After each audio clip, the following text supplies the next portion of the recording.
One of the major prospects of technology in governance is to enhance the capacity of state institutions to bridge the gap between political leaders and the citizens. Acting Director General of the National Information Technology Development Agency, NITDA, Dr. Vincent Olatunji, joins us to evaluate the national ICT policy. What do you think about our level of e-government development today? Yeah, I would say we are making progress because the situation now is far better than what it used to be before. And there are pockets of e-government initiatives here and there. All we need to do is just properly coordinate them, and so that we're able to measure the impact on the citizenry. But one thing that is really important for us is that now we have a national e-government master plan that was developed, and what we're just waiting for is the Federal Executive Council's approval. And as soon as that is done, we'll go out for full implementation.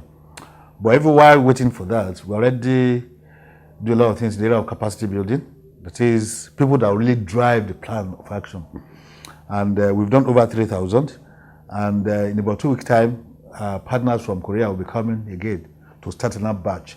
Because the policy, the National Government Master Plan, was developed in collaboration with KOICA, that is Korea Office for International Cooperation.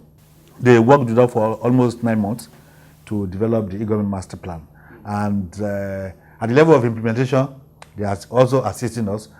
So many of our people are going to Korea for capacity building, and they are coming here too. For instance, we have a training center at the Public Service Institute at Kubwa, and we are trying to even have a whole building at NIDA's headquarters on Airport Road, which will be the National E-Government Institute for us in Nigeria, for us to have capacity building on a continuous basis. That even if you are coming into the Federal Public Service, you can still go there for your training, and it's a continuous thing. So give us an idea. When the e-government policy comes to full force, Yeah. What would things be like? Yeah, it's all about having government services online. For instance, Korea has about 1,400 government services online. Because e-governance is all about from birth to death. So it covers everything. You can imagine a country having like 1,400 e-government services online. So it's the same thing with us in Nigeria. Customs, immigration, e-passport, WAEC, JAMB, CAC registration. That's all essence of e-governance. So it's like making government services done faster, better, cheaper, breaking the barrier of distance and time. What are you doing about our startups, and how can they take advantage of this local content policy? We are doing a lot, and I think one thing that is really important is the fact that we now have a national local content policy. And is it operational? It's operational, and we've gone ahead to even set up a special purpose vehicle, which is the National Office for National Content in ICT. The first thing they did was the area of advocacy, awareness creation, to let the industry know that we have a policy that is guiding local content in Nigeria. And it's a two-way thing. One, on the part of our OEMs, for instance, the original equipment manufacturers, on the part of software developers, that is one. Then on the part of users, public and private sector. Now, our OEMs, what we are producing, are they up to global standard that we can all go out all the way to say, you must patronize made in Nigeria ICT products? That is one. Another one is, Nigerians, are we willing to patronize our own? And looking at what is happening in Nigeria, more importantly, during this economic recession, any country that wants to grow, that wants to develop, that want to partake in the global ICT market, which runs into billions of dollars, there's no choice than to develop your local content. Push them to the international market, let them buy from you too. And one thing that is really important for us in Nigeria, that is working for us in Nigeria, our population, IT savvy population. If we're able to produce for Nigerian market alone, we are good to go. Having to go and look for dollars, change the IHR and everything.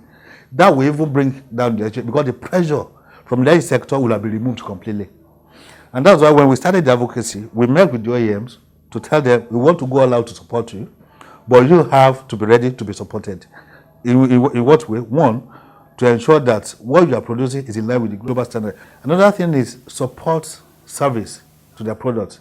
If I buy 100 computers from you, there are issues with them, who do I talk to? Do you have enough parts to even service them? Do you have enough manpower to support them? That's another issue.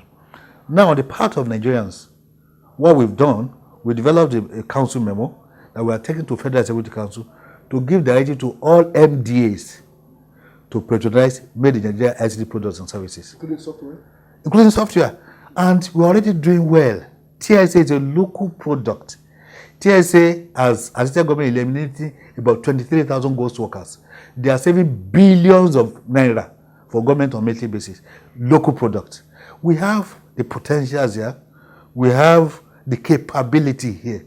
All we need to do is support our own and be ready to buy our own. And that is why we'll be taking some of our products to global platforms such as GITEX, such as CES. We are even preparing to go to CBIT next year to showcase Nigerian homemade products. And will this include startups? Startups. In fact, that is the focus. That is the focus, especially in the area of software. But how does startup explore this opportunity? One thing that we are really doing is to involve our startups in whatever we are doing. For instance, as part of our preparation for GITEX, we put up an advert inviting startups to submit, to make their submissions. And will you believe that we got over 560 submissions from different parts of the country? And we have a challenge, a major one, because we are going to GITEX with only 16. But that will be the best out of these 560 that we are going to showcase at GITEX. This year, one thing that is really important about GITEX, that is really unique, they have $1 million prize to be won by startups. And who says one of us cannot be a beneficiary? And the so-called global brands, the Facebook, the Google, the WhatsApp, they started like this. Youth unemployment across Africa is high. A recent survey showed 35% in South Africa, 17% in Kenya, and 15% in Nigeria are unemployed. Developing digital entrepreneurship and creating new job opportunities for young people is critical to Africa's transformative growth. So what are we doing about empowering our youth with digital skills that would help them get digital jobs? Capacity building, and capacity building. And that is what we have been doing. In fact, since I stepped in as the acting DG, this is one area that we really focused on. We are building capacity in the area of web technology, web development, hosting, and management. We are building technology in the area, capacity in the area of software development, looking for different areas, specific solutions that are peculiar to us in Nigeria. Developing capacity in these IT essentials. For instance, there's something we are doing with the Federal Ministry of Finance, which is under the graduate internship scheme. We are training 100 people. We started with Lagos. And the idea is for us to train them and get them ready for the job market in the IT sector.